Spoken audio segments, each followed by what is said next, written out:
Hey everyone, it's Matthias. It has been so long since I posted anything on this YouTube channel, but I'm really excited about today's content. I have an interview conversation with Deborah Jian, who wrote this book, Rescuing Jesus: How People of Color, Women, and Queer Christians Are Reclaiming Evangelicalism. It's an incredible book. Go pick up a copy right away. There's a neat little announcement at the end of the video about something that we're going to be doing on my blog and nationwide that we'll be participating in a little book club, and we will just jump right in.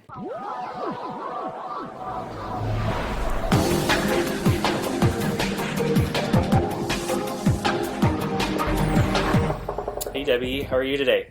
Good, how are you? I'm doing well. Thank you so much for joining. This is really great. I'm excited to be here. Yeah.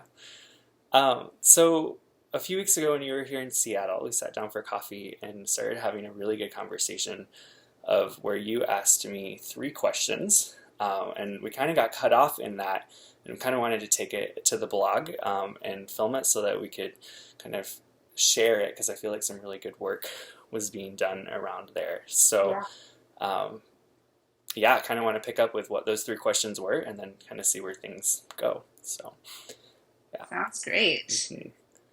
So, do you remember the questions? I do remember the okay, questions. I remember some of them. I don't remember the exact order, so I'm going to let you lead. Okay, yeah, so you asked me, so the 3 questions you asked me are just kind of things that you said you've been thinking about recently, but what does whiteness miss out on? What does maleness miss out on? And what does straightness miss out on? And I thought those were really provocative and incredible questions, and I kind of have been thinking about them ever since. Yeah, it's something that I really grappled with in the book, and then also as people have read the book and kind of gotten back to me and told me about their thoughts on these 3 different components of identity. It's something I've been articulating more and more, that there is something we're missing out on when we focus exclusively on one segment of society. And yeah, I'd love to just kind of further that conversation with you. Yeah, absolutely. I love that too. Yeah, so I was kind of thinking specifically, because I feel like the one that applies to me, they all apply to me, of course, but for the perspective of where I'm doing a lot of my work is around straightness and sexuality, and I've kind of been thinking about that, what does straightness miss out on? Because I've never really thought of that before, and was thinking I can only answer kind of from my perspective and from my life experience, but realizing my mind went to Justin Lee's keynote at GCN this year, where he kind of asked the question of if I wasn't gay, would I even care about any of this? And that really resonated with me of, looking back on my upbringing in kind of conservative evangelicalism. I really do wonder, if I weren't gay, would I even be aware of whiteness, queerness, maleness? I feel like this brought me so much perspective and is bringing me so much perspective of a lot of learning that I've been doing over a lifetime.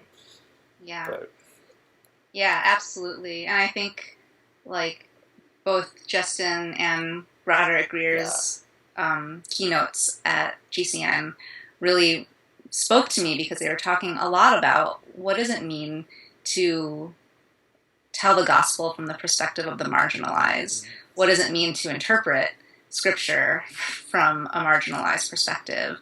And yeah, I feel the same way when I think about my own identity as, a woman of color, and the way that the oppression that I've experienced in America has really helped me just have empathy for people who are marginalized in ways that might be different from the way I'm marginalized. But it also takes time and, education and understanding, because there's so many ways that our privilege blinds us. And when I think about straightness, I think about as a straight person, and I write about this in Rescuing Jesus. I write about how my straightness blinded me, and it kind of made me complicit in anti-LGBT theology and culture within the evangelical world, even though I was a kind of on my way towards becoming an affirming person, and I really believed that. I had these like deep convictions.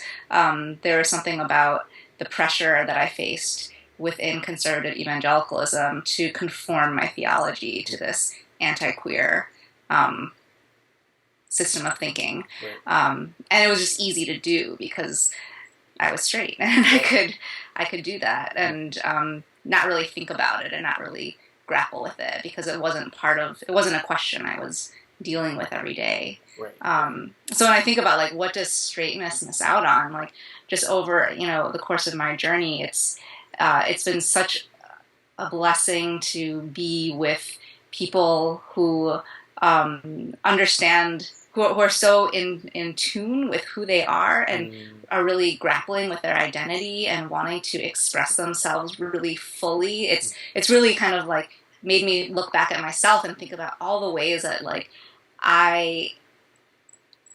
society has kind of told me how to be a woman, or told me like what like an ideal woman looks like, or what like, or even what it means to be straight. Like it's just such this really like limiting way of living, and it's been so awesome just to be around people who are saying like, no, this is what it means for me to be a woman or a man or like a person who across the gender spectrum, like, or outside of the gender binary. And like that has been so helpful for me as a person who, in some ways I don't conform to gender stereotypes. And sometimes in some ways, like, I do like, move across the spectrum depending on like where I am, what stage of life I'm in. And it's like, it's just like, but social pressure kind of is constantly like pushing women towards behaving and like conforming the way we look and the way we act and like relate to men and women towards this very narrow way of being a person. And it's so limiting and so oppressive. So I think that's what straightness misses out on. Totally. It's like it misses out on like truly like trying to understand who you are as a person, as a human being. Right, because it kind of and I think unknowingly boxes people into, this is, like you were saying, like this is what it means to be male, this is what it means to be female, heteronormative, like, and totally. And I'm thinking about that, like, today is Transgender Day of Visibility, and in thinking about that and how that connects in with all of these people who, I think one of my psychology professors talks about, like, the path to peace is the ability to say this is me over and over and over again and being able to accept every single part of ourselves. And I think that so often, and I wouldn't just say it's a straight problem, but I feel like a lot of people who are straight don't have to have that like forced experience of reflecting on who am I really, and it's missing out on a lot. Yeah. And the other thing I appreciate is just the way that people in the queer community really just understand like their bodies. Like they understand what it's like to be threatened physically and like what it means to like cherish and value the body that you exist in.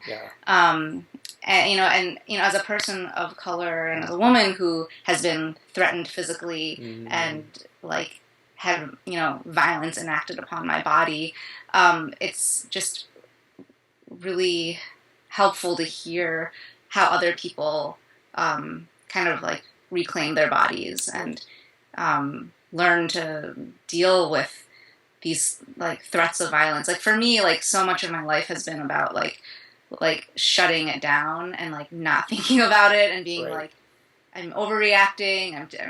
I'm just being scared, or like, like sure it was bad that so and so beat me up, or sure it was bad that these people tried to run me over with a car. Sure it was bad that like people are threatening me and like hurting my body because of my identity. But like I need to like power through and like, you know, like take the high road and like be a better person. And you know, a lot of times I dealt with that stuff in isolation.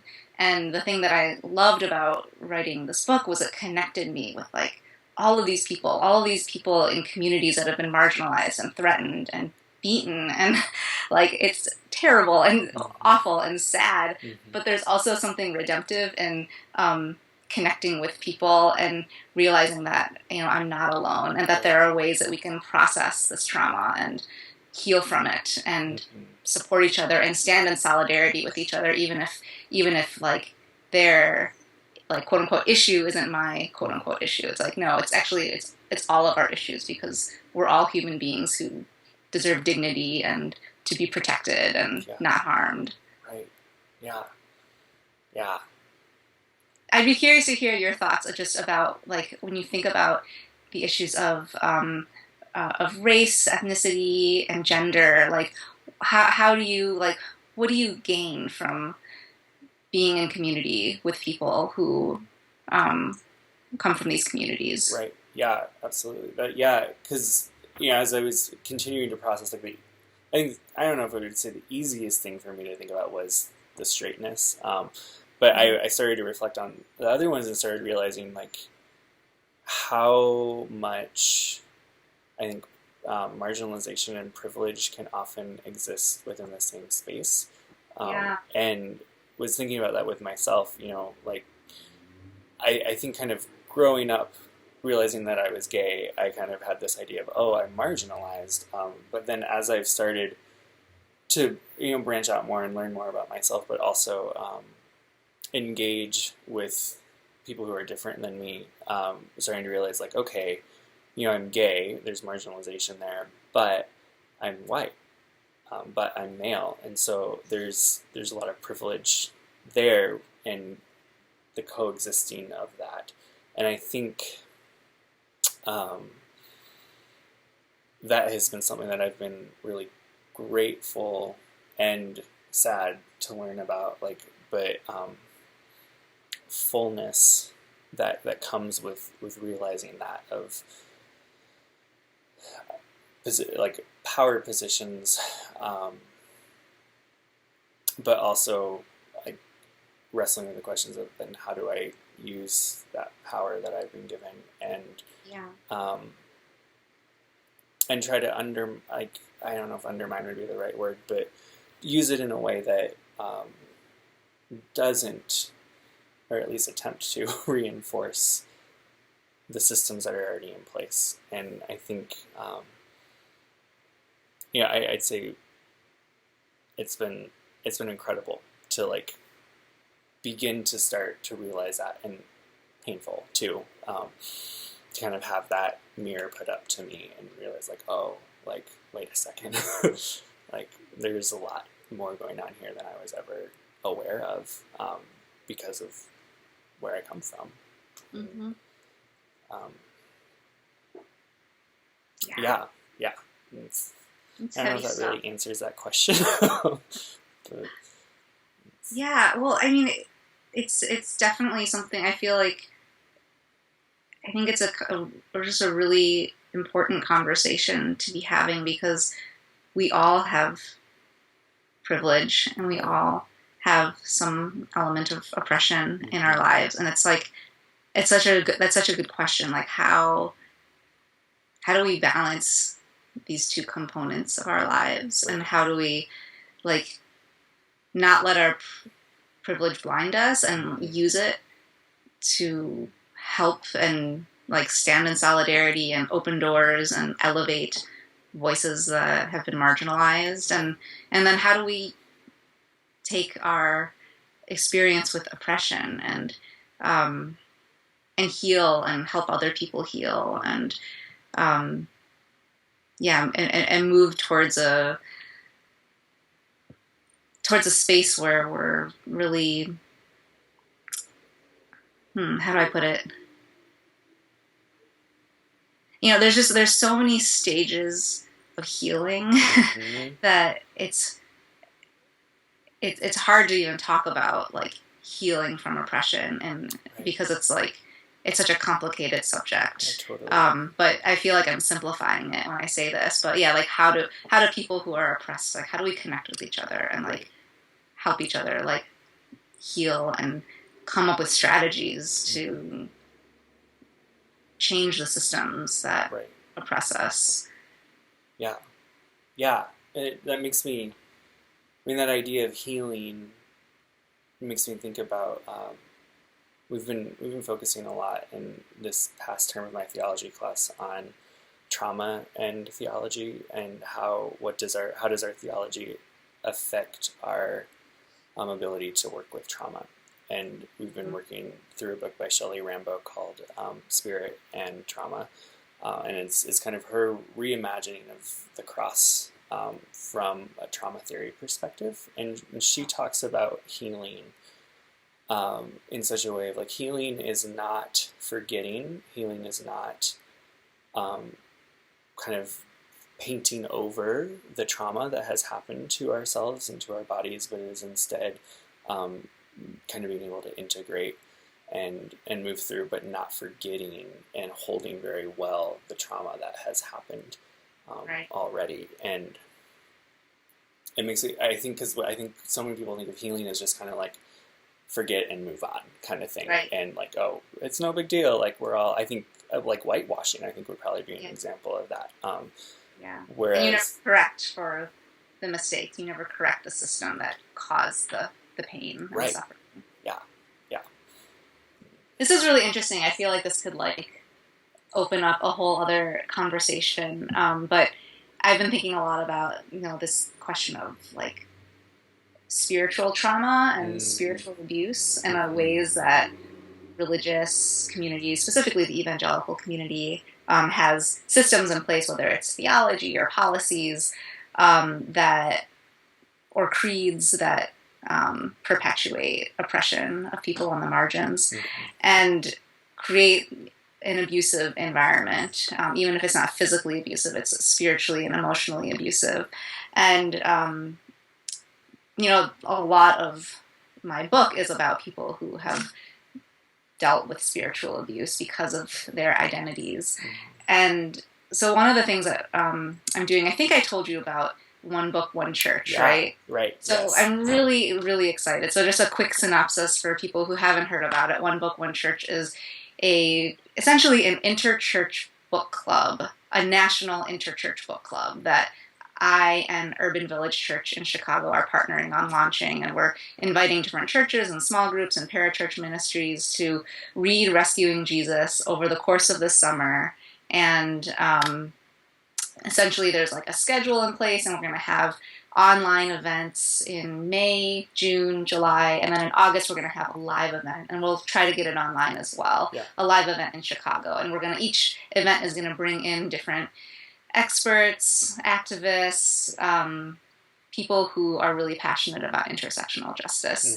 And one of our sessions that we're developing right now, and maybe this is a conversation that we can have now or offline or later, but one of them is about healing from spiritual abuse, and about, and we want to hear from people who have been spiritually abused for whatever reason, whether it's because of their sexual orientation, their race, their gender, their, any element of marginalization could apply here. And then we're going to also bring in some, a therapist or two to talk about like what are like the concrete strategies that we can employ to, one, like heal ourselves, but also two, heal our communities and change our communities so that this kind of spiritual abuse doesn't keep happening, because it's so rampant in evangelical culture that it's absolutely devastating when you see the impact spiritual abuse has on people's lives. And so I'd love to hear from you on like advice and thoughts about like, ways to develop this talk and make it really meaningful and beneficial to listeners. Yeah, absolutely. Yeah, that sounds amazing. It sounds absolutely amazing. And And with that, with your the book club thing, like I think I'm planning on trying to this is slightly off of what you were just talking about, but it's trying to do an online with my blog community of going through Rescuing Jesus with right along with it, and so blogging along and trying to do engagement with that. So for everyone watching who reads my blog, like pick up a copy and we'll do that. But yeah, as far as spiritual abuse, that's a huge topic, and yeah, like I think I'd probably have to sit down and think about it a while before I would have like really good, like. This is a good like to be continued for the next podcast. Totally, Stay tuned. Yeah, I think so. I think I'd have to sit with it a little bit. And since you have such an awesome blog community, I'd love for people listening to this to write in and say like, what do you want to hear about? What are your questions? Yes. Yeah, for sure. Everyone, please engage Twitter in the comments, and we'll make sure that Debbie gets copies of all of that. Yeah, and if you want, I'm doing the hashtag Rescuing Jesus. Okay. So I follow that. Right. If you want to, or tweet at me or email me, either way, I'd love to hear what people think because I think it's such an important topic, and more pastors and church leaders and people who are part of spiritual communities, I think this is an important subject to explore. Yeah, and it's one that doesn't get talked about enough at all. Yeah. Well, thank you so much for joining. This has been really good. Thanks for having me. Yeah, of course. I can't wait to continue the conversation. For sure. There we go. Make sure you pick up a copy of Debbie's book, Rescuing Jesus. It's available on Amazon and pretty much every physical bookstore that I've personally been to, so you'll probably be able to find it as well. And be watching for more information about the book club this summer. We'll be joining in an online space on my blog, so that's going to be a lot of fun, and we will see you all soon.